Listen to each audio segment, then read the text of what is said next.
গোপিনীরা তোমরা তো এমন ভাবে হাঁটছো মনে হচ্ছে মাটিতে নয়, যেন জলের উপর হাঁটছো। তুমিও দুধের কলসি আমাদের মতো নিজের মাথার উপর নিয়ে নাও, তবেই তুমি বুঝতে পারবে। বৃন্দাবনের গোয়ালারা ঠিকই বলে যে এই গোপিনীরা ভালো করে হাঁটতেও পারে না। তোমাকে কে বললো এই কথাটা? আমি আমার কানে শুনেছি। কাল এক গ্রামবাসী বলছিল ভালো করে হাঁটতে পারে যে গোপিনীরা মাখন নিয়ে যায়, একদম সমুদ্রের ঢেউয়ের মতন। কি? হ্যাঁ, এটা এমন কি বড় ব্যাপার? যদি হাঁটার কথাই বলো তাহলে আমরা ওই মাখন নিয়ে যাই গোপিনীদের থেকে অনেক ভালো হাঁটতে পারি। অনেকে অনেক কিছুই বলে, কিন্তু আমি কি করে মানি? না মানার কি আছে, আমরা এক্ষুনি হেঁটে দেখিয়ে দিচ্ছি। কি গোপিনীরা? হ্যাঁ হ্যাঁ, হ্যাঁ, কেন নয়।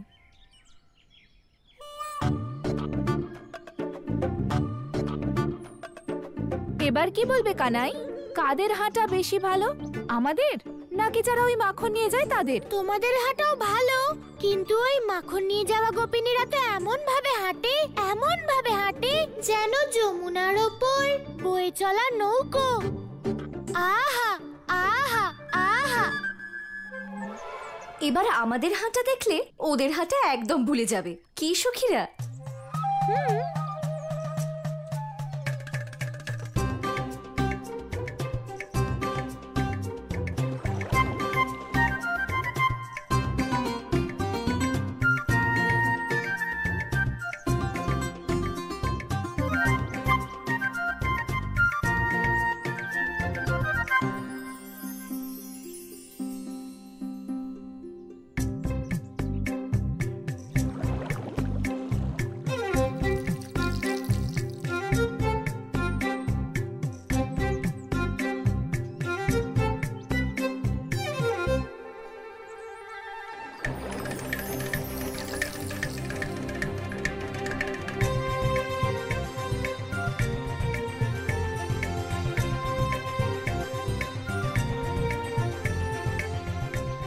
কি কানাই, বলো কেমন সুন্দর হাঁটলাম আমরা।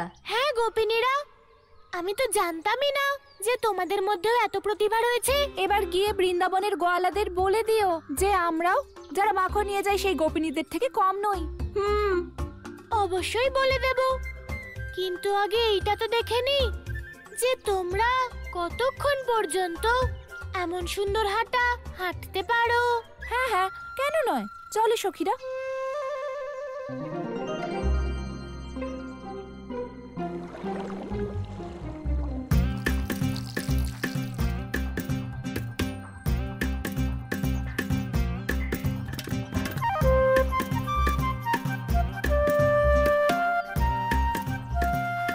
কানাই, আমাদের এই হেঁটে যাওয়ার পেছনে তোমার কোনো ছলনা নেই তো?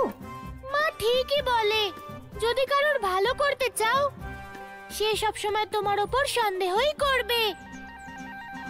না না কানাই, আমরা এটা বলতে চাইনি।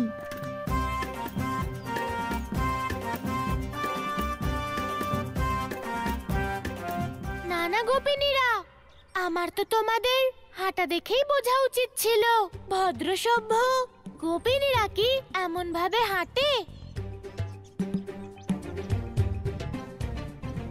কানাই, এক্ষুনি তো তুমি আমাদের হাঁটার প্রশংসা করছিলে, এখন কি হলো? এখন আমার কাজ হয়ে গেছে। মানে? কালকে আবার দুধ এনো গোপিনীরা, তারপরে বোঝাবো। আরে, এই মাখন চোর আবার আমাদের কলসি খালি করে দিয়ে চলে গেল। আমাদের কলসি খালি হয়ে গেছে যাক, কিন্তু আমাদের মনও ভরে দিয়ে গেল।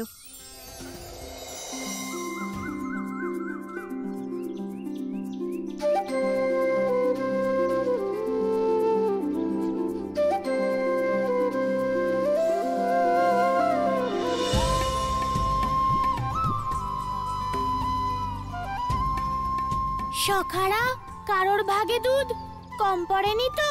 কানাই, তুমি থাকতে আমাদের কিছু কি কম পড়তে পারে? এই দেখো, সবার পাত্র ভরে গেছে। তাহলে সখারা অপেক্ষা কিসের? পাত্র খালি করো আর পেট ভরিয়ে নাও।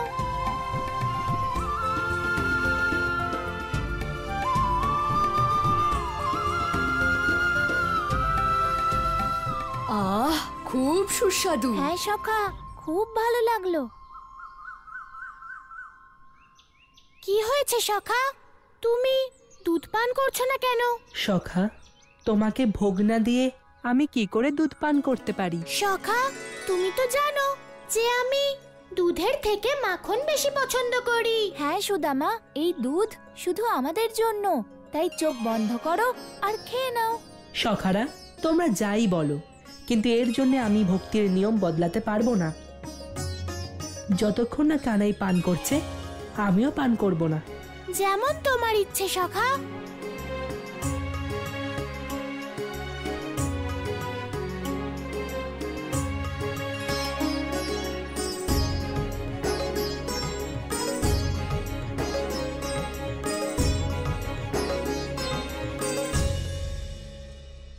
তোমাকে ভোগ দেওয়ার পরে দুধও অমৃত হয়ে ওঠে সখা।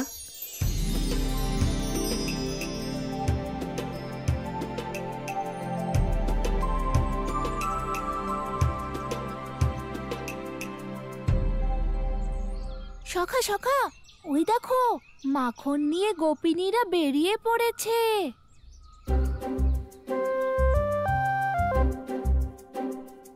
সখারা, যদি দুধ পান হয়ে গিয়ে থাকে তাহলে এখন মাখনের পালা।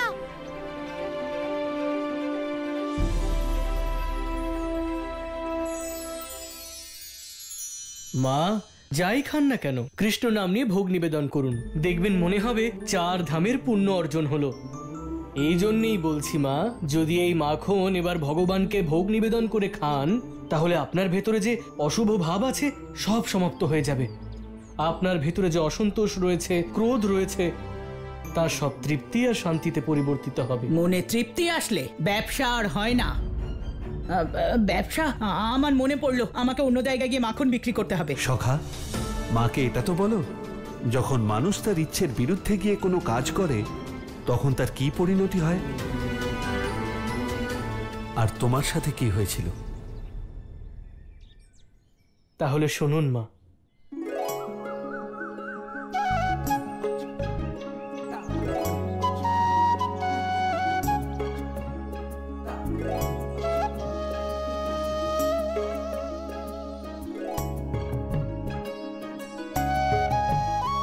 কানাই, ওই মাঝের গোপিনীর কলসিতেই লক্ষ্যভেদ করো তুমি, ও আমাদের কিছুতেই মাখন দেয় না। না কানাই, তুমি ওই পিছনের কাকের কলসি ভাঙো, কারণ উনি আমাদের খুব বকেন।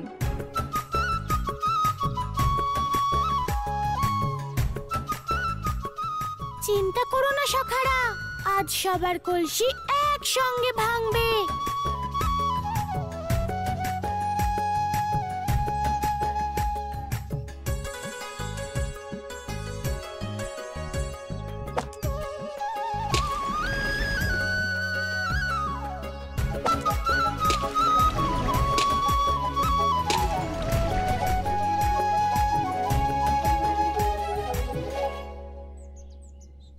কে ভাঙলো আমাদের কলসি? আবার কে ভাঙবে? ওই যে মাখন চোর যশোদার কানাই। আজ আমরা কিছুতেই ছাড়বো না ওকে। এখানেই কোথাও লুকিয়ে আছে হয়তো। চলো গিয়ে খুঁজি, চলো চলো।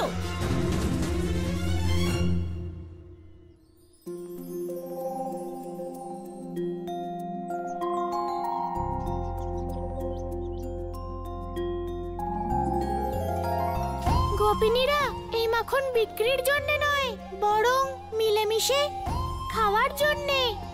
তার জন্য আমায় যত কলসি ভাঙতে হয় হোক, কিন্তু আমি এই মাখন বিক্রি হতে দেব না। কোথায় লুকিয়ে আছে কানাই? কানাই, কানাই, কানাই বেরিয়ে এসো। কানাই! আরে, তুমি তো কানাইয়ের সখা। কানাই কোথায় বলো তো? এটা বলো কাকি, কানাই কোথায় নেই। কানাইকে যেখানে খুঁজবে সেখানেই পেয়ে যাবে। দেখো, আমরা সেই কানাইকে খুঁজছি না যে তোমার মনে রয়েছে, আমরা আমাদের কানাইকে খুঁজছি। কাকি, যদি মন দিয়ে তোমরা কানাইকে খোঁজো, তাহলে কোনো না কোনো জন্মে নিশ্চয়ই দেখা পাবে। কিন্তু তুমি তো কানাইয়ের প্রকৃত সখা, তাই না? তবে তুমি কি চাও না যে কানাইকে আমরা তাড়াতাড়ি খুঁজে পাই? আমিও চাই যে তোমরা সকলেই কানাইয়ের কাছে পৌঁছাও, যেইভাবে আমি পৌঁছেছিলাম ভক্তি দ্বারা। যদি তুমি পথ দেখাও, আমাদের অনেক কৃপা হবে। ঠিক আছে কাকি, যদি তাই হয় তাহলে চলো আমি সকলকে কানাইয়ের কাছে নিয়ে যাচ্ছি।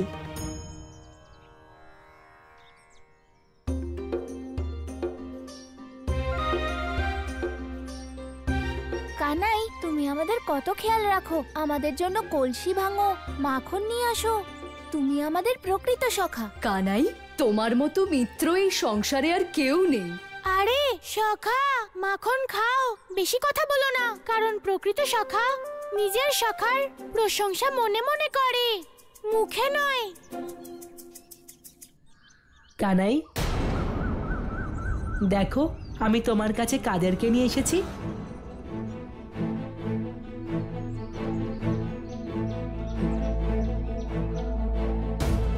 কাকিরা, তোমরা কানাইয়ের কাছে এসে তো গেছো, কিন্তু কানাইকে চিনবে তো? আমরা ওকে খুব ভালো করে চিনি সুদামা, 1 নম্বরের মাখন চোরো। সুদামা, তুমি এই কাকিদের এখানে কেন এনেছো? যাতে আমরা তোমায় জিজ্ঞেস করতে পারি কি শত্রুতা আছে আমাদের সঙ্গে, কেন আমাদের কলসি ভাঙো। যাতে আমার সখারা মাখন খেতে পারে। হ্যাঁ কাকি, আমাদের কানাই এরকমই, ও সবার ভালো চায়। যদি তোমার সখা এতই ভালো হয়ে থাকে তাহলে আমাদের কষ্ট দেয় কেন? কারণ কখনো কখনো ঘুম থেকে জাগাতে চিমটি কাটতে হয়, না হলে তোমরা আমার কথা কি করে শুনতে? আমরা জানি যে নন্দরানীর কাছে তোমার নামে অভিযোগ করে কোনো লাভ নেই, সেই জন্য আমরা তোমার নয় তোমার সখাদের নামে অভিযোগ করব ওদের মাতা পিতার কাছে। আমরা তো ভাঙিনি তোমাদের কলসি। কিন্তু মাখন তো তোমরা খাচ্ছ, তাই না? খাও খাও, এই শেষবার। কিন্তু এইবার তো তোমাদের বাবা মায়ের হাতে মার খেতে হবে। আর এমন শাস্তি পাবে যে আজকের পর থেকে শুধু মাখন খাওয়া নয়, মাখনের দিকে তাকাতেই ভুলে যাবে। চলো গিয়ে ওদের মাতা পিতাকে বলে দিই।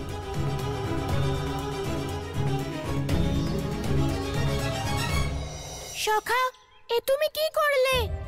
গোপিনীদের এখানে কেন নিয়ে এলে? আমি কি করতাম কানাই, কাকিরা তোমাকে খুব মন দিয়ে খুঁজছিল, তাই আমি নিয়ে এসেছি। তোমার এই সরলতা একদিন আমাদের ডুবিয়েই ছাড়বে সুদামা। কি জানি এবার আমাদের মা বাবা আমাদের সঙ্গে কি করবে। চিন্তা করো না সখারা, সবকিছু ঠিক হয়ে যাবে। যতক্ষণ আমাদের মধ্যে সুদামা আছে কিচ্ছু ঠিক হবে না কানাই।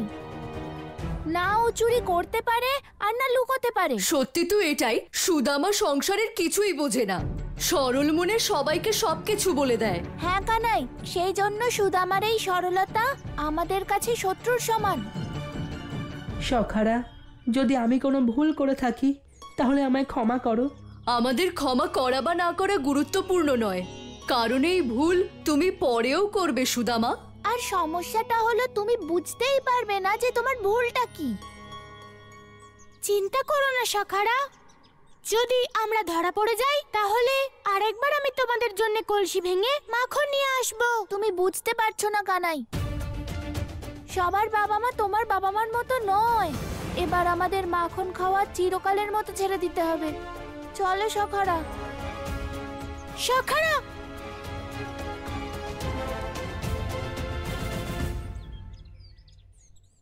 মা, আমি ভাবলাম যে গোপিনীরা ভক্তির জন্য আমার কানাইয়ের খোঁজ করছে। আমি কি করে জানবো যে আমার কারণে ওর সখারা ওকে ছেড়ে চলে যাবে? তারপরে তুমি কি করলে? মা, অনেক বড় ভুল করেছিলাম আমি। ওই দিন আমি সিদ্ধান্ত নিই নিজের জীবনের পথ বদলানোর। আমি সিদ্ধান্ত নিই যে এবার যদি শুধু আমাকে বদলাতে হয় তাহলে সে বদলাবে। সেই দিন থেকে শুরু হলো সেই কাজের, সেই জেদের, যা আমার স্বভাবের বিপরীত ছিল। কানাই, যা ভেবেছিলাম তার থেকেও খুব খারাপ হলো। এত মেরেছে বাবা মা, উঠতেও পারছি না। আরে শোনো, তুমি তো তবু বুঝতে পারছো আমার মা আমাকে এত মেরেছে, মনে হচ্ছে সারা জীবন দাঁড়িয়েই কাটাতে হবে। সারা জীবনে তো এত মাখন খাইনি, মা মেরে মেরে যত কাজ করিয়েছে। এই দেখো, কাজ করতে করতে হাত কেমন লাল হয়ে গেছে। না কানাই, আমরা আর মাখনও খাবো না, আর না তোমার সঙ্গে মিত্রতা রাখবো। সখারা, শাস্তি শরীর পেয়েছে, তাহলে সেই কথা মনের মধ্যে রাখছো কেন? যখন কষ্ট কম হবে তখন মনও মাখন চাইবে। না কানাই, এবার মাখন আর তোমার মিত্রতার থেকে দূরেই থাকবো।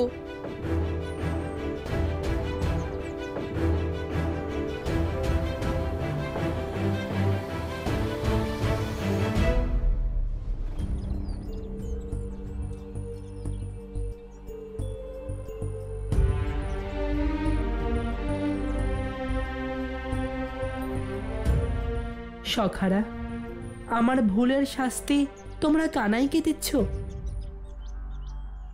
আমার কারণে তোমাদের যা কষ্ট হয়েছে তার জন্য আমি ক্ষমা চাইছি। তোমার আর তোমার ক্ষমার হাত থেকে তো ভগবানই বাঁচাতে পারেন। আরে ওর সঙ্গে কথা বলে লাভ নেই, চলো চলো এখান থেকে। সখারা, আমি যা করেছি অজান্তেই করেছি। আমার উদ্দেশ্য তোমাদের কষ্ট দেওয়া ছিল না, বিশ্বাস করো। আমরা সবকিছু করতে পারি, কিন্তু তোমাকে বিশ্বাস করতে পারবো না, কারণ তোমার জন্য আজ কানাইয়ের সখারা ওর থেকে দূরে চলে যাচ্ছে। চলো সখারা।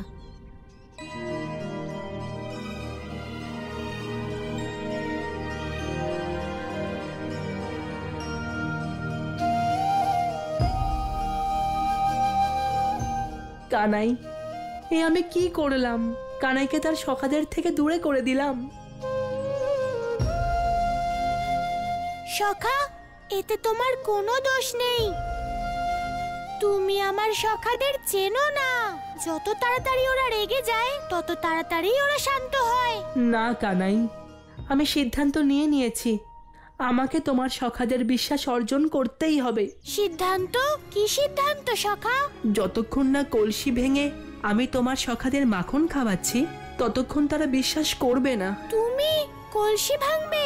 না না সখা, এ তোমার স্বভাবের বিপরীত। আর মানুষের এমন কোনো কাজ করা উচিত নয় যা তার স্বভাবের বিপরীত হয়। সখা, আমি সর্বদা তোমার কথা রাখি, কিন্তু আজ আর রাখবো না। তোমার সখাদের বিশ্বাস করানোর জন্য আমায় যদি আমার স্বভাবের বিরুদ্ধে যেতে হয়, আমি যেতে প্রস্তুত।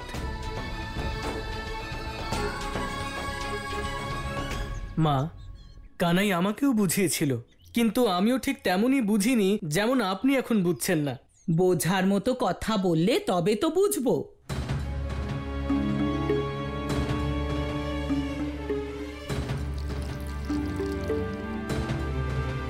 দেখো, এই যে ধন, ধন থাকলে সব থাকে, ধন না থাকলে পুজো করার জন্য পুরোহিত পাওয়া যায় না। মা, আমিও এমন একটা মিষ্টি জেদ করেছিলাম আর বেরিয়ে পড়েছিলাম কলসি ভাঙার জন্য। সখা, আরো একবার ভেবে দেখো, কারণ যার কাজ তাকে মানায়। ভক্তি তোমার জন্য ঠিক আছে, গুলতি দিয়ে কলসি ভাঙা নয়। কানাই, তুমি শুধু এটুকুই ভেবে নাও যে এই কাজ আমি তোমার ভক্তির জন্যই করছি। সখা, তোমার স্বভাব শান্তশিষ্ট, আর এই ভাঙাভুঙি কাজ তোমায় মানায় না। কানাই, আমি সব বুঝতে পারি, তুমি আমার সিদ্ধান্ত বদলাবার চেষ্টা করছো, কিন্তু আমার সিদ্ধান্ত অটল। সখা, আমি শুধু এইটুকুই বলছি যে যখনই আমরা আমাদের স্বভাবের বিরুদ্ধে কাজ করি তখনই সংকটে পড়ে যাই। কানাই, সংকট আসলে আসুক, কিন্তু আমি কলসি ভেঙেই ছাড়বো। আরে সখা, সখা, আমি কাউকে কর্ম করা থেকে আটকাতে পারি না, কিন্তু তুমি আমার সখা, তাই তোমাকে বোঝানো আমার ধর্ম।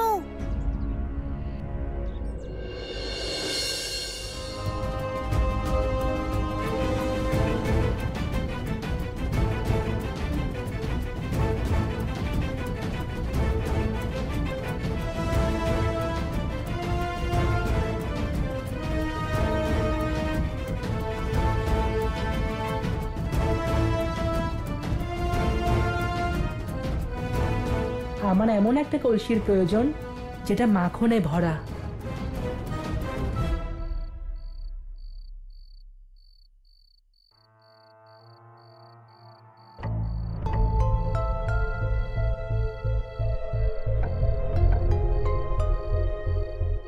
হ্যাঁ, এটা ঠিক আছে।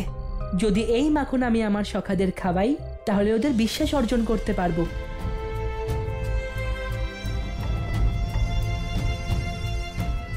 কিন্তু আমি এটা ভাঙবো কি করে? আমার কাছে গুলতিও নেই।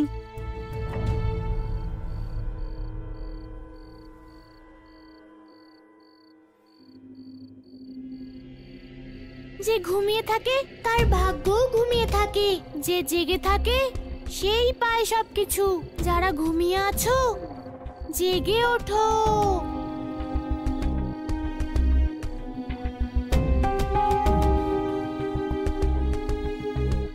আজ শুধু এই কলসি ভাঙবে না, বরং আমার ওপর দেওয়া দোষও কেটে যাবে।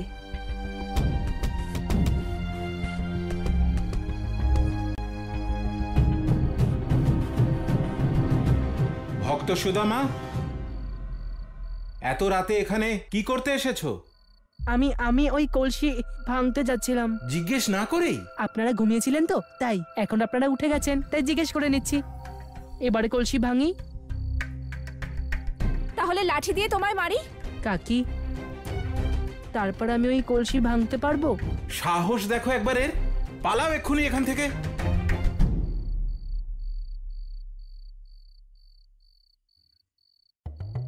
সুদামা, নিজের স্বভাবের বিপরীতে গিয়ে তুমি কলসি ভাঙার সিদ্ধান্ত নিয়ে নিয়েছো, কিন্তু তোমার স্বচ্ছ হৃদয় না মিথ্যে বলতে পারে না অন্যের মতো কঠোর।